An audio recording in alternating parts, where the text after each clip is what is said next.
Kolossense 3 vers 1 tot 10.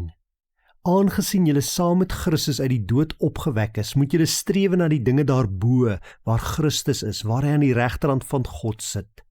Rig julle gedagtes op die dinge wat daarbo is, nie op die dinge wat op die aarde is nie, want julle het gesterwe en julle lewe is saam met Christus verborge in God. Wanneer Christus wat julle lewe is, by sy wederkoms verskyn, sal julle ook saam met hom verskyn en in sy heerlikheid deel. Daarom moet julle die aardse dinge doodmaak wat nog deel is van julle lewe.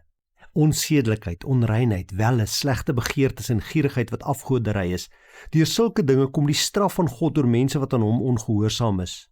Vroeger het julle ook aan die dinge meegedoen toe julle nog daarin gelewe het. Maar nou moet julle al hierdie dinge laat staan. Woede, haat, nyd en gevloek. Vuil taal moet daar nie uit julle mond kom nie en moenie vir mekaar lieg nie.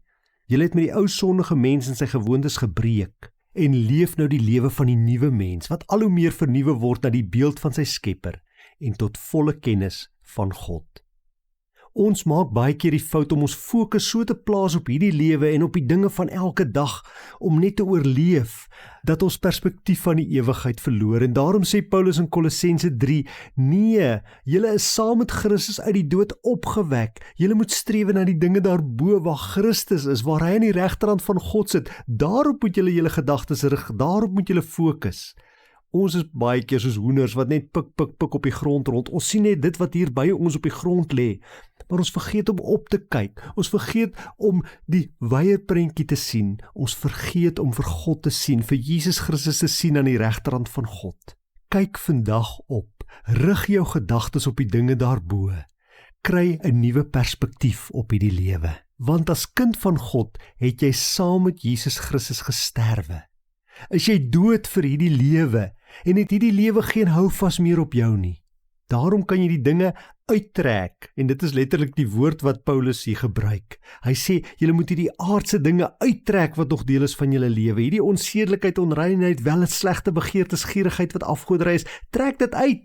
Dit hoort nie meer in julle lewe nie, want julle het gesterwe saam met Jesus Christus. Daarom beklee julle, trek die nuwe mens aan.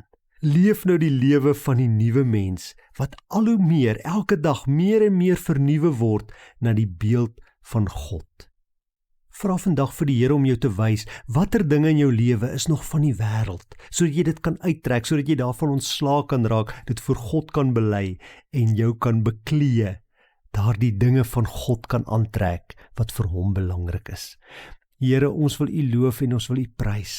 Baie dankie dat ons nuwe mense is. Dankie dat ons saam met U gesterf het. Maar meer nog, dat ons saam met U opgewek is tot 'n nuwe lewe.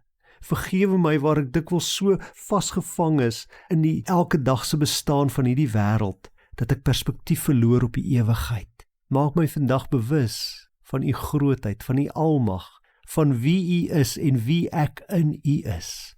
Dankie dat ek U kind kan wees. Daarvoor sal ek nooit ophou om U naam groot te maak en U naam te prys nie. Amen.